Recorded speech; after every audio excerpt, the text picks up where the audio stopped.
जीवन रे किछि जिनिस छाड़देवा उचित जेमितिकी आम इच्छा मुताबक आमको सबकि मिल न थाए।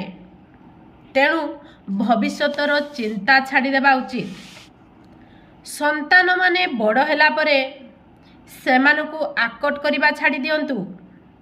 जदि निजर इच्छा एवं क्षमता भितरे बहुत पार्थक्य रोची तेबे सबकि हासिल करिबार इच्छा छाड़ी दियंतु। सबु लोकंकर कर्म धर्म चाली चलनी चिंता भितरे अनेक पार्थक्य थाए। तेणु निजकु अन्य सहित तुलना करिबा छाड़ी दियंतु। बारंबार बुझाइबा परे जदि कौनसी व्यक्ति बुझु नाही तेबे ताकु बुझेइबा छाड़ी दियंतु।